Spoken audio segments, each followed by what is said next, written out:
Welcome जी, आप देख रहे हैं चैंपियंस ट्रॉफी हंगामा। दिस इज योर होस्ट इस्मा असलम। हमें ज्वाइन किया है 2 क्रिकेटिंग लेजेंड्स ने। हमारे साथ स्टूडियो में मौजूद हैं इंजमामुल हक और हमें स्काइप से वी आर लिंक ज्वाइन करेंगे सकलैन मुश्ताक। हमें बात करनी है आज ग्रुप बी का जो पहला मैच खेला गया नेशनल स्टेडियम कराची में, south Africa versus Afghanistan. South Africa ने ये मैच कन्विंसिंगली जीता है, 107 रन से ये मैच जीता है। बहुत खुश होगी साउथ अफ्रीका की टीम क्योंकि उन्होंने इस चैंपियंस ट्रॉफी में आगाज़ बहुत ही अच्छा किया है। इस तरह का आगाज़ ही चाह रहे होंगे क्योंकि आगे जो मैचेस हैं उनके वो स्ट्रॉन्ग ओपोनेंट होने वाले हैं। ऑस्ट्रेलिया के साथ उनको मैच खेलना है, फिर उनको इंग्लैंड के साथ मैच खेलना है। तो आज के मैच पे बात करेंगे हम। इंजी भाई, काफ़ी कन्विंसिंग विन मिली है, ऐसी ही जीत चाह रहे होंगे साउथ अफ्रीका? अच्छा, मुझे ऐसा लग रहा है कि जो बाद में बैटिंग कर रहे हैं वो मुश्किल हो रही है बहुत ज़्यादा, कि आज 100 रन से हार गए हैं, कल पाकिस्तान 60 रन से इसी पिच पे हार गया था जी। और पहली इनिंग्स में स्कोर सेंचुरियों पे सेंचुरियाँ बन रही हैं। आज भी अगर साउथ अफ्रीका की तरफ से देखा जाए 100 हुए, 3 50 हुए हैं, उधर न्यूजीलैंड की तरफ से 200 हुए थे जी। तो इसमें मेरे ख्याल में पिच का थोड़ा सा कसूर है कि बाद में स्कोर नहीं बना रही इतना, या दूसरी टीम के बॉलर का कमाल है या बैट्समैनों का कुछ चक्कर है, तो ये वाली चीज़ है। लेकिन साउथ अफ्रीका ने बहुत ही प्रोफेशनल क्रिकेट खेली है। हम है ना अफगानिस्तान से ना इससे बेहतर तवक्को कर रहे थे, जीत का तो नहीं कर रहे थे कि ये हरा भी सकते थे, कोई ऐसी नहीं बात, लेकिन हम इनसे ना बेहतर की तवक्को कर रहे थे और स्पेशली इनकी बॉलिंग से, क्योंकि जी इनके बॉलर्स है ना उनको डैमेज करेंगे। लेकिन साउथ अफ्रीका को क्रेडिट देना चाहिए कि जो उनका स्पिन अटैक था ना, अच्छा एक आज फिर एक चीज़ है ना अफगानिस्तान की देखने में आई, अगर आप इनका टीम देखें ना जी, 9 नंबर तक इन्होंने ऑलराउंडर्स खिला रखे हैं। फास्ट बॉलर्स में ना सिर्फ एक फारूकी के अलावा इन्होंने कोई दूसरा फास्ट बॉलर, आप जब तक हमला नहीं करेंगे ना दूसरी टीम में, कि आप अगर ये बचने की कोशिश करेंगे कि हम अपनी बैटिंग को लंबा कर लें, 8वें नंबर तक ले जाए, 9वें नंबर तक ले जाए, तो ये मुश्किल है। क्योंकि ये पिचेस ऐसी हैं जहां पार्टनरशिप लग जाएगी, आपके पास जो मर्जी बॉलिंग हो, फिर आप स्कोर नहीं रोक सकते।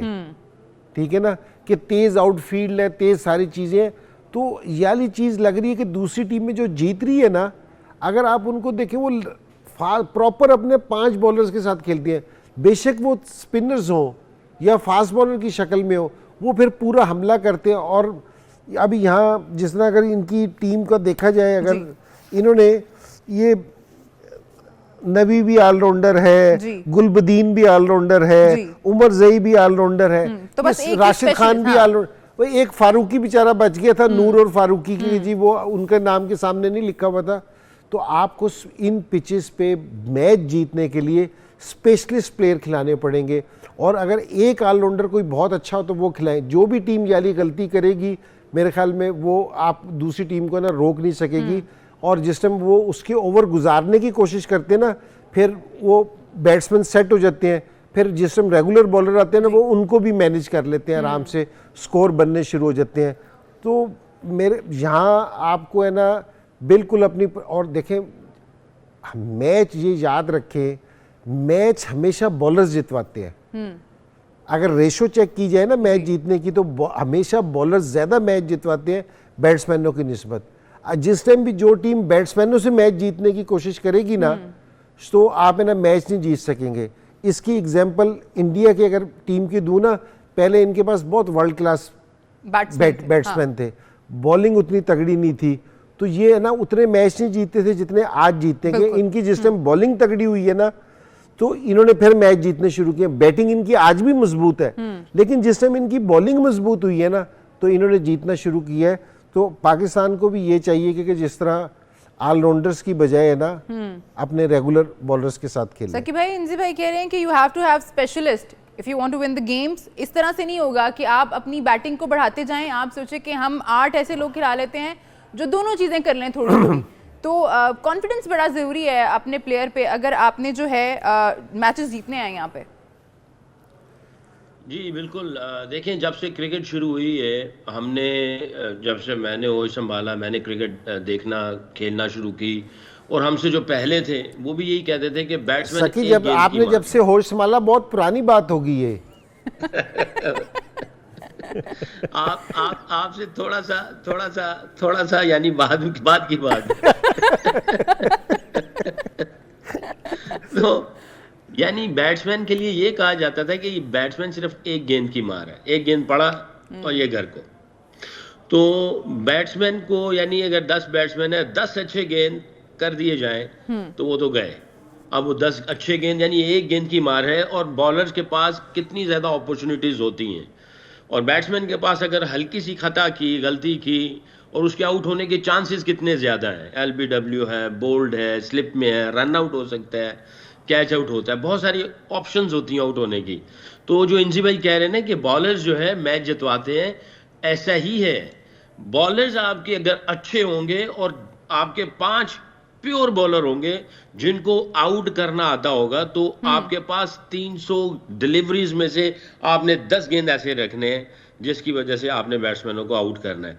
अगर एक बैट्समैन की वैल्यू 50 वाली है और आपने आते ही उसको आउट कर लिया, तो आपने 50 रन की जो वैल्यू है या 100 वाला जो खिलाड़ी उसको आउट कर दिया, तो एक विकेट 100 रन के बराबर है।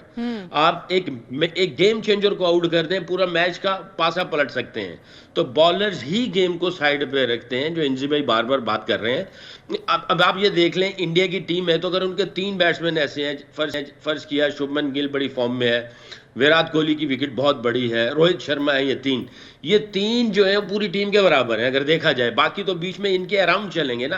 तो जिस बॉलर ने, आपके पास 5 बॉलर हैं, 5 बॉलरों में से किसी ने भी किसी एक को आउट किया ना, तो उसने 50 वाली या 100 वाली विकेट ली, तो गेम ही चेंज करके रख दिया आपने ना। तो बॉलर्स ही ऐसे करते हैं, और बैट्समैन रिस्की होती है, उनको अर्ली ऑन आउट होने के चांसेस हैं, रन आउट हो सकते हैं, बहुत सारे आउट होने के चांसेस होते हैं। तो हिस्ट्री भी यही कहती है कि बॉलर के बलबूते पे जाते हैं। साउथ अफ्रीका ने 5 के 5 मेरा ख्याल है प्रॉपर बॉलर रखे हुए हैं। ठीक है, वो जेनसन थोड़ी सी बैटिंग भी कर लेता है, बाकी इनके अगर देखें, महाराज बॉलर है, प्रॉपर बॉलर है, रबाडा पूरा प्रॉपर बॉलर है। इन्होंने सिर्फ 5 बॉलर इस्तेमाल किए हैं साउथ अफ्रीका ने। तो बहरहाल ये तो बहुत ही कमाल की बात हो जाएगी कि आपके पास 5 के 5 पूरे बॉलर हों, 5 के 5 पूरे बैट्समैन हो, एक विकेट कीपर है, और अगर इस 5 में से भी जो आ जाए एक साथ में ऑलराउंडर टाइप हो जाए, जैसे हमारे पास अब्दुल रज़ाक था या अजहर महमूद थे, वसीम भाई भी ऑलराउंडर टाइप थे मगर प्रॉपर बॉलर थे, गेम चेंजर थे। तो आई थिंक तुम्हारा भी तो एक 100 है ना टेस्ट मैचेस में, जिसमें उन्होंने माफी मांगी थी। तुक्का ठीक लग गया था वो।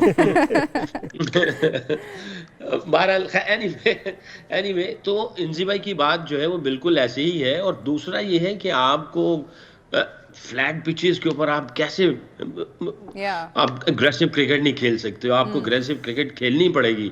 और एक और बात जो इन्होंने इंजी भाई ने कही है कि ये जो विकेट है लगता है बाद में बैट्समैनों को उतना सूट नहीं कर रही है। ये वाकई ऐसे ही है, क्योंकि इसकी हिस्ट्री भी थोड़ी सी ऐसे ही बता रही है। अगर ड्यू ना पड़े तो उल्टा हो जाता है। ठीक है, कि भाई हमें कंडीशंस पे बात करनी है, हम इस पे बात करेंगे भी, लेकिन अभी हमें इजाज वसीम बाकरी साहब ने ज्वाइन किया है दुबई से। Ejaz, thank you so much. सबसे पहले तो मैं जानना चाहूंगी कैंप में माहौल कैसा है, आपने क्या नोटिस किया है? Thank you so much. आज पाकिस्तान ने 3 घंटे का यहाँ ट्रेनिंग सेशन किया है ICC एकेडमी में। इस वक्त भी पाकिस्तान क्रिकेट टीम अब यहाँ ग्राउंड से वापस जा रही है। इमामुल हक ने भी पाकिस्तानी टीम को ज्वाइन कर लिया। जैसे ही इमाम पहुंचे टीम होटल, तो वहां से वो बस पे बैठ के टीम के साथ ही यहाँ पर पहुंचे थे। थोड़ी वेदर के अंदर थोड़ा सा आप यूं कहने के जो दुबई का एक टिपिकल वेदर होता है जहां पर गर्मी होती है, तो यहाँ थोड़ा सा एक ड्यू फैक्टर रह सकता है। और दूसरा, पाकिस्तानी कैंप के अंदर प्लेयर्स काफी कॉन्फिडेंट हैं। आज हम लोग टीम होटल गए, जुम्मा की नमाज से पहले हारिस रऊफ ने मीडिया से गुफ्तगू की। उसके बाद फिर पाकिस्तान के तमाम प्लेयर्स जुम्मा नमाज पढ़ के जब वापस आए तो लॉबी में बगैर कैमरों से मीडिया से चंद प्लेयर्स ने गुफ्तगू भी की। हारिस ने बकायदा ऑफिशियल मीडिया टॉक की।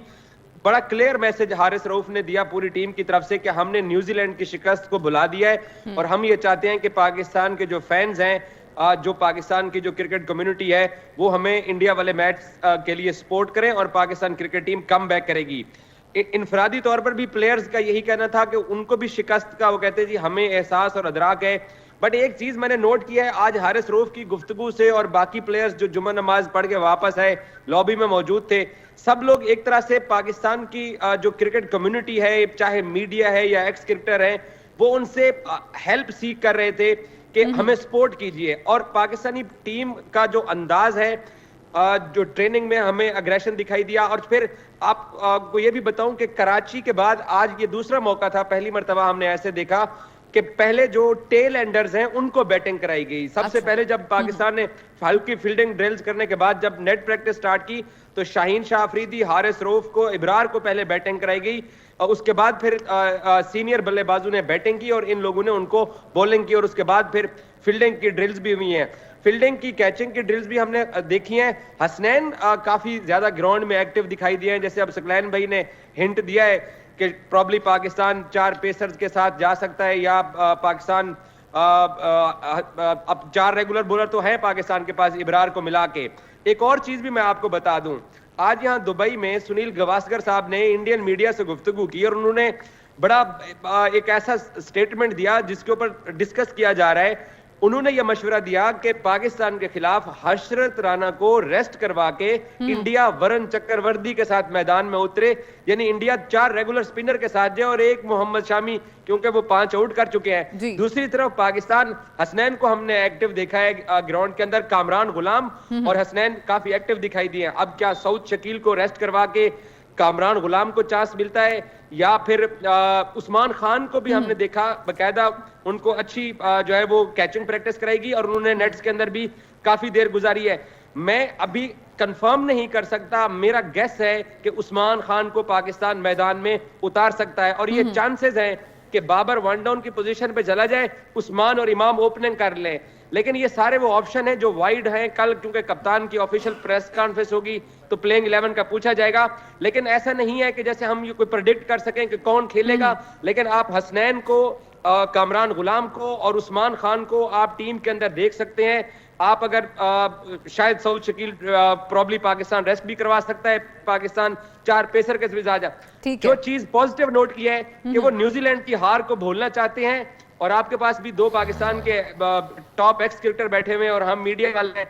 प्लेयर्स ने यही कहा है कि हमें सपोर्ट कीजिए, हम आपको यहाँ पर अच्छा रिस्पांस देंगे और अपनी गलतियों से सीख के मैदान में उतरेंगे। एजाज, आपका मैसेज बिल्कुल हमें मिल गया है और आपकी तवज्जो से जितने लोग हमें देख रहे होंगे इस प्रोग्राम में उनको भी मैसेज मिल गया होगा। जी, कहा गया है कि हमें सपोर्ट करनी है, लेकिन एक चीज़ इंजी भाई, आपने कोई क्वेश्चन करना है तो कर लें, उसके बाद मैं चाहूँगी कि हम इस पर डिस्कस करें। नहीं, भाई जाज ने बड़ी अच्छी चीज़ें बताई और सुन के बड़ा अच्छा लगा कि जी पाकिस्तान कैंप में बहुत पॉजिटिव वाइब है, एनर्जी थी, सारे लड़के तरह मिल के प्रैक्टिस कर रहे थे, तो ये बड़ी अच्छी चीज़ नज़र आई है। और हम साइड का तो कुछ नहीं बता सकते कि किसको खेलना चाहिए और किसको नहीं, वो तो कंडीशंस के हिसाब से ना मैनेजमेंट और कप्तान डिसाइड करेंगे।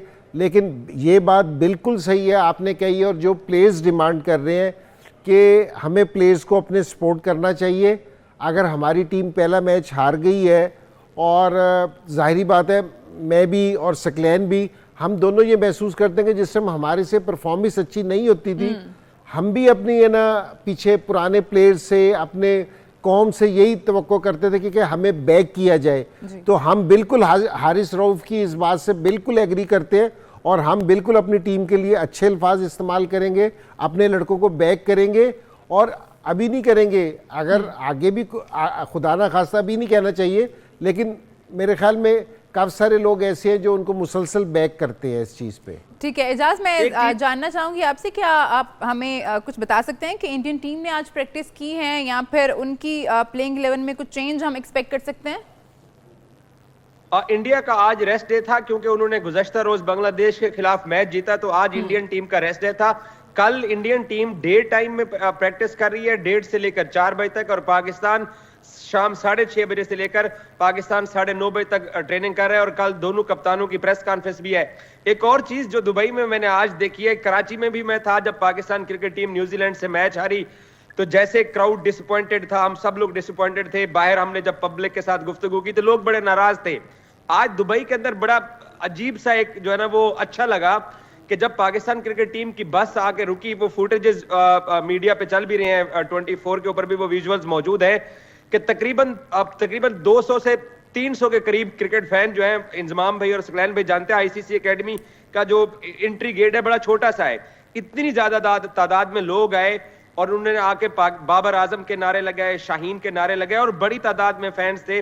जो पाकिस्तान की शर्ट्स भी पहन के थे, और उन्होंने टीम का दुबई के अंदर एक तरह से वेलकम किया एयरपोर्ट की बजाय आईसीसी एकेडमी पहुंचने पर। और उसके बाद फिर कुछ फैंस के साथ प्लेयर्स ने ऑटोग्राफ भी दिए।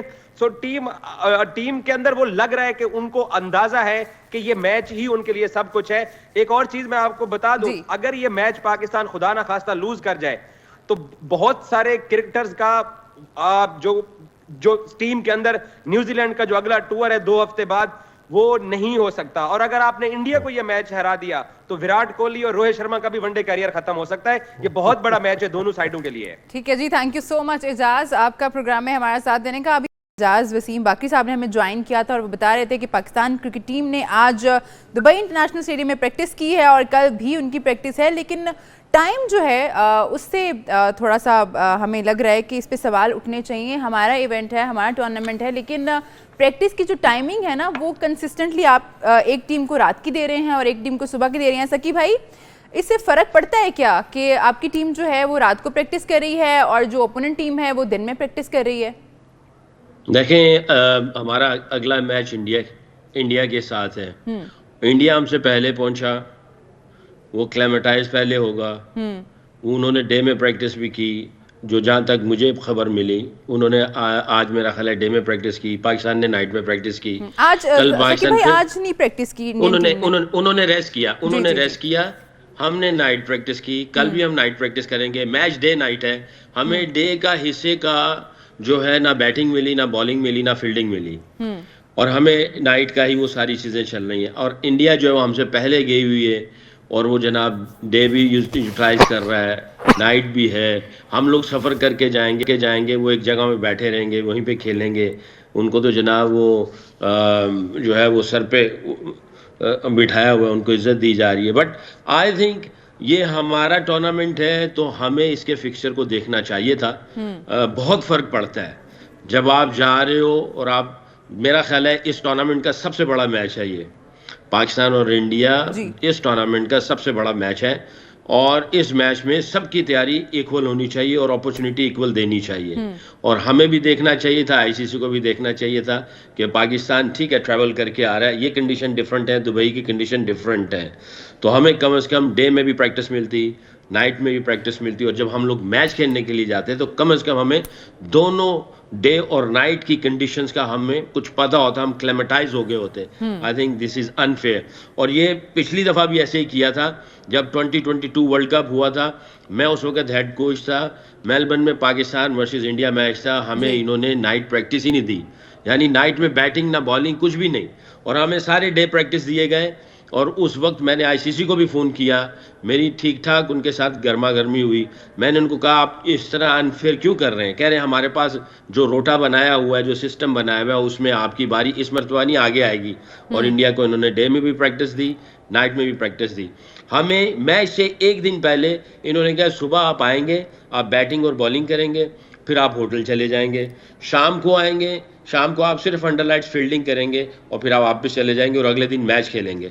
तो मैंने इनको फिर आईसीसी को कहा, मैंने कहा ये अनफेयर है, हम 2 दफ़ा आए, इंडिया एक ही दफ़ा आए, और वो तब आए जब डे और नाइट दोनों को इस्तेमाल कर लें। और पिछले कई दिनों से ये एक ही जगह में बैठे हुए हैं और हम चल के इधर आए। बहरहाल ये मैंने अपनी रिपोर्ट में भी लिखा, आईसीसी को फ़ोन भी किया, बट आज तक इस तरह की ट्रीटमेंट पाकिस्तान को नहीं मिलती। It's unfair. इक्वल अपॉर्चुनिटी देनी चाहिए हर किसी को। जी भाई, कितना फ़र्क पड़ता है इन सारी चीज़ों से? सकी भाई कह रहे हैं कि आप एक टीम को इक्वल अपॉर्चुनिटी ही नहीं दे रहे, तो फिर आप कैसे उनसे एक्सपेक्ट कर सकते हैं कि आप जो है इक्वल उनको कंसिडर करें जब वो मैच के दिन पे हैं?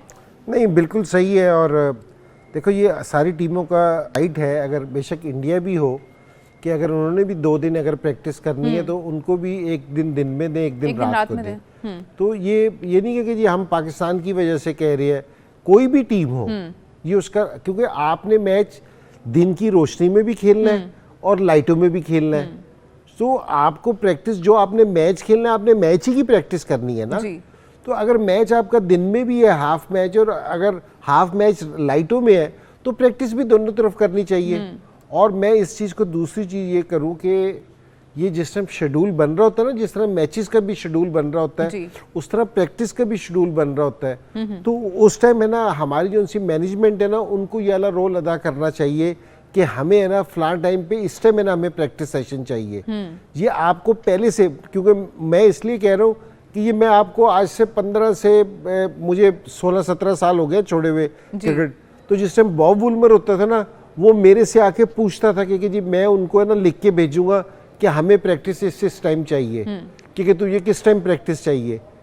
तो ये थोड़ा सा ना मैनेजमेंट का भी काम है। और अगर कोई मैनेजमेंट, जिस तरह सकलैन बता रहा है ना कि मैंने उनसे रिक्वेस्ट की थी, तो अगर किसी टीम का कोई हेड कोच या कप्तान या मैनेजमेंट जिस टाइम आईसीसी से रिक्वेस्ट करती है, तो देखो हर जहाँ भी आप प्रैक्टिस करते हो ना, वहाँ 5-6 पिचेस होती हैं। तो अक्सर ये भी हुआ है कि जी 2-2 टीमें भी साथ साथ प्रैक्टिस कर रही होती हैं कि हाफ पिचेस उनको दे देते हैं, हाफ पिचेस उनको दे देते हैं, या 1.5 घंटे के लिए, क्योंकि आपने फील्डिंग सेक्शन भी करना होता है।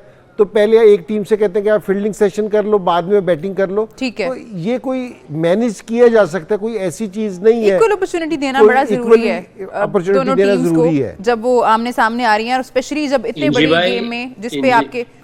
जी बिल्कुल, जैसे इंसी भाई ने कहा और मैंने भी ये कहा कि ये जो टूर्नामेंट होता है इसका जो है वो प्रैक्टिस सेशंस भी आपको वो पास ऑन करते हैं, इंफॉर्मेशन देते हैं ये सारी। आई थिंक क्योंकि अनफॉर्चुनेटली हमारा ये जो है ना, ये आता है सीधा आपके डायरेक्ट इंटरनेशनल के पास आता है।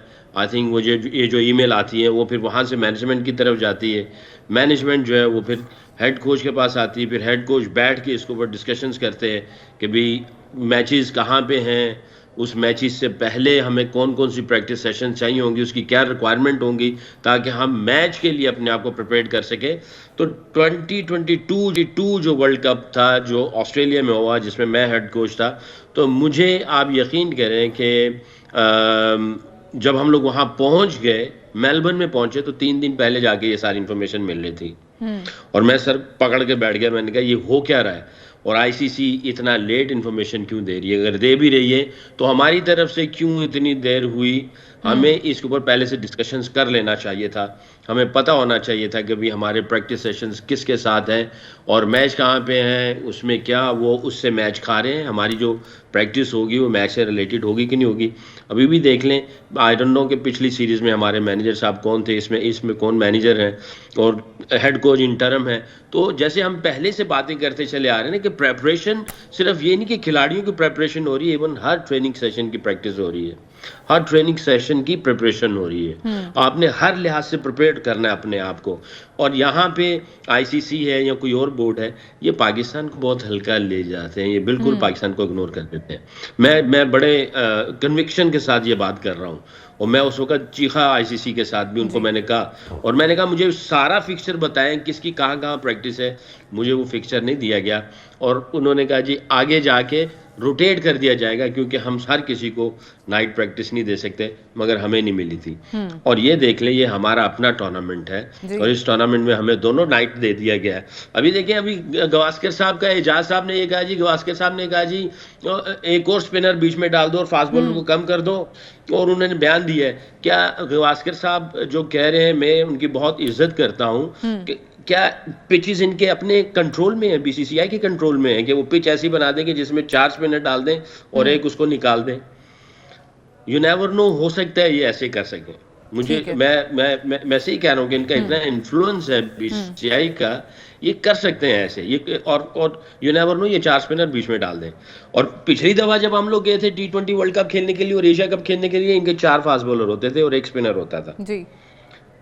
तो ये कुछ भी हो सकता है, कुछ भी हो सकता है। You should be prepared for that. Pakistan को they should be prepared for that. कुछ पता नहीं है कि पाकिस्तान के खिलाफ कौन सी स्ट्रिप मिलेगी इनको। अब हम इन सब चीज़ों पे बात कर ही रहे हैं। एनजी भाई, हमने देखा चैंपियंस ट्रॉफी के शुरू होने से पहले भी बहुत से कहना चाहिए कि रोड़े अटकाए गए। अच्छा जी, हमें अपनी शर्ट पे पाकिस्तान नहीं लिखना है। फिर हमने कल देखा कि लोगों का भी इशू आया, उसमें भी पाकिस्तान जो मिसिंग था। उसके बाद बहुत से मसाइल, सिक्योरिटी इशू और बहुत सारी चीज़ों को जो है वजह बना के कहा गया कि इस टूर्नामेंट को शिफ्ट कर देना चाहिए। अब जब फाइनली टूर्नामेंट जो है शुरू हो गया है और बखैर आफियत चल रहा है, सब टीम्स यहाँ पे मौजूद हैं, तो अब एक और चीज़ जो है वो हम देख रहे हैं कि सोशल मीडिया पे इस चीज़ की शायद कैंपेन शुरू कर दी गई है कि क्योंकि स्टेडियम भरे नहीं हुए हैं, इस चीज़ का इल्ज़ाम लगाया जा रहा है कि लोग शायद इंटरेस्टेड नहीं हैं, तो अभी भी जो है आईसीसी इवेंट को अब शिफ्ट कर दें, दुबई प्रॉपरली शिफ्ट कर दें, सारे का सारा शिफ्ट कर दें। नहीं, ये असल में ना आईसीसी को ना नोटिस लेना चाहिए कि ये वो असल में कहे तो वो हमारी मोहब्बत में रहे हैं, लेकिन आईसीसी पे इल्ज़ाम आ रहा है। आईसीसी को ये कहना चाहिए, आईसीसी को इस चीज़ का करना चाहिए कि सारे जितने भी ये क्रिकेट कंट्रीज़ हैं, बोर्ड है, ये सारे आईसीसी के अंडर है, क्योंकि ये आईसीसी से अच्छा, और इसका एक काउंटर नैरेटिव भी है इंजी भाई, ये हमने ट्वीट्स देखी थी, लेकिन आपने जो कल हमने मैच विटनेस किया इंडिया वर्सेस बांग्लादेश, उसमें हमने देखा कि दुबई स्टेडियम भी जो था वो खाली था बिल्कुल। तो काउंटर नैरेटिव एक पाकिस्तान की तरफ से ये भी आया है कि आप जो है, बल्कि इंडिया के भी कुछ फैंस जो हैं जिन्होंने सोशल मीडिया पे ये बात शुरू की है कि फिर तो उल्टा होना चाहिए कि आप दुबई के जो मैचेस हैं वो भी पाकिस्तान में शिफ्ट कर दें, क्योंकि यहाँ पे तो लोग आ रहे हैं। हमने जो मैच विटनेस किया इंडिया वर्सेस बांग्लादेश, उसमें तो लोग आए ही नहीं बिल्कुल। नहीं, देखिए लोग है ना, ये इसको इस तरह देखने नहीं चाहिए कि जी लोग आ रहे हैं या नहीं आ रहे। एक शोर है, एक सारी चीज़ें हुई है कि जी टूर्नामेंट बहुत अच्छा जा रहा है, कि जी लोगों को देखने में आ रहा है कि जी प्लेयर्स एंजॉय कर रहे हैं। तो ये इसी तरह की है ना बातें ना, ये होती रहेंगी जब तक टूर्नामेंट चलता रहेगा, कुछ ना कुछ होता चलता रहेगा। तो मेरे ख्याल में इस तरह की बातों पे अपना एनर्जी वेस्ट नहीं करनी चाहिए, अपने कान इस तरफ नहीं लगाने चाहिए। तो मेरे ख्याल में कि जी अगर पाकिस्तान में ये हो रहा है, हम यहाँ पाकिस्तान में मौजूद हैं, और मेरे ख्याल में जिस तरह आप सड़कें देख रहे हैं या जोशो खरोश देख रहे हैं लोगों का कि जो जा रहे हैं, तो वो बड़ा ज़बरदस्त है, ठीक है, और बहुत अच्छा हो रहा है। तो मेरे ख्याल में इस तरह के लोग ये ज़रा थोड़ा सा कहते हैं ना कि जिस टाइम आपकी कोई मुखालिफ हो तो आपको ऊंचा उड़ने के लिए करते हैं, तो ये और भी हमारा बेहतर काम होगा। इन चीज़ों पे कान नहीं, हमें इस तरह ज़्यादा ध्यान नहीं देना चाहिए। ठीक है, भाई ने क्या है कि इन चीज़ों की फिक्र ही नहीं करनी है हमें। सकी भाई, ये चीज़ें तो होती रहेंगी जब तक ये टूर्नामेंट चल रहा है और जब तक हमारी राइवलरी है। फिर राइवलरी का मज़ा ही क्या अगर ये सब चीज़ें ना हो टूर्नामेंट के बीच में, फिर शायद वो जोश जज्बा भी कम पड़ जाता है अगर इस तरह के छोटे छोटे चुटकुले जो है वो ना छोड़े जाएँ दोनों तरफ से। अब मैं चाहूँगी कि हम थोड़ा वापस आ जाएँ जो आज मैच खेला गया, अफगानिस्तान वर्सेज साउथ अफ्रीका। तीसरा मैच था ये इस ICC चैंपियंस ट्रॉफी का, जो कि खेला गया नेशनल स्टेडियम कराची में, और साउथ अफ्रीका ने ये मैच 107 रन से जीता। हम ये बात कर रहे थे, इंजी भाई ने भी ये बात शुरू की थी सकी भाई, कि हम देख रहे हैं कराची में ये हो रहा है कि जो टीम पहले बैटिंग कर रही है उनको शायद हेल्प मिल रही है, बिकॉज अगर आज का हम स्कोर कार्ड भी देखें तो 1 सेंचुरी हमें देखने को मिलती है साउथ अफ्रीकन बैटर की जानिब से, और 3 50s भी हैं। और ऐसा ही हमने विटनेस किया था जब पाकिस्तान वर्सेस न्यूजीलैंड गेम हमने देखी थी, तब भी 2 सेंचुरीज आई थी न्यूजीलैंड की जानिब से। बिल्कुल, आई थिंक पहले जो है बैटिंग करने वाले को काफ़ी आसानी मिल रही है, और बड़ा अच्छा गेंद जो है वो बल्ले पे आ भी रहा है। और हालांकि इनका जो स्पिन अटैक है वो बड़ा अच्छा है। राशिद खान जो है वो वर्ल्ड रेनाउंड बॉलर है, बड़ा उसका एक नाम बन चुका है जितनी उसकी परफॉर्मेंसेस चल रही हैं वाइड बॉल के अंदर। और नूर मोहम्मद जो इनका यंग लड़का है, उसकी बड़ी अच्छी परफॉर्मेंसेस हैं। बाकी इनकी बॉलिंग अटैक में वो 2 ऊपर वाले जो फरूकी और अजमत, खैर ये जो 2 स्पिनर्स थे इनको बड़े अच्छे तरीके से इन्होंने टैकल किया। आई थिंक पिच अच्छा खेल रही थी, इसमें कोई शक नहीं है। बाद में अगर ड्यू नहीं पड़ती है तो थोड़ा सा मुश्किल हो जाता है, और ये पास में भी ऐसा ही रहा है कि बाद में चेस करने में थोड़ा सा मुश्किल पेश आती है। अंडर लाइट्स में गेंद या थोड़ा सा और ज़्यादा मूव होता है या गेंद थोड़ा सा ज़्यादा ग्रिप कर जाता है, कुछ इस तरह सा महसूस हुआ है। ड्यू पड़े तो फिर तो गेम जो है ना वो बिल्कुल ही डिफरेंट हो जाती है। But I think south Africa ने जिस अंदाज से क्रिकेट खेली, उन्होंने एक स्टेटमेंट दी है दूसरी टीमों को भी, और उन्होंने बताया कि भाई हम लोग यहाँ पे बहुत तगड़ी क्रिकेट खेलने के लिए आए हैं, और बड़ी दफ़ा ये राउंड के मैचेस में बहुत आउटस्टैंडिंग किस्म की क्रिकेट खेलते हैं। मेरी वैसे दिल से जो है ना, पाकिस्तान के बाद अगर आप मुझसे पूछेंगी, दिल से मेरी दुआ है अगर पाकिस्तान अल्लाह ना करे पाकिस्तान के साथ कुछ 19-20 होता है, तो मेरी दिल से दुआ है कि साउथ अफ्रीका को ये चैंपियंस ट्रॉफी उठानी चाहिए। आई डोंट नो, ये दिल से है मेरे, दिल से इनके लिए दुआ निकलती है मेरी। अफगानिस्तान वर्सेस साउथ अफ्रीका आज का चैंपियंस ट्रॉफी का तीसरा मैच जो खेला गया नेशनल स्टेडियम कराची में। मैच के अख्ताम पे जब टेमा बबूमा आए थे तो उन्होंने एक बात कही, मैं भी चाह रही थी कि हम उससे बात करें। उनका कहना था कि हमारा अगला जो मैच है ऑस्ट्रेलिया के खिलाफ, जो कि उनको रावलपिंडी में खेलना है, तो उसके लिए हमारा मोरल काफ़ी हाई होगा, बिकॉज हमने देखा है ऑस्ट्रेलिया एक जो है स्ट्रॉन्ग ओपोनेंट है और साउथ अफ्रीका को हम देखते हैं कि वो हमेशा जो है ना लड़खड़ा से जाते हैं। पहला तो अच्छा कर जाते हैं ओपोनेंट, आगाज अच्छा कर जाते हैं, लेकिन उस तरह से आगे अच्छा नहीं कर पाते हैं।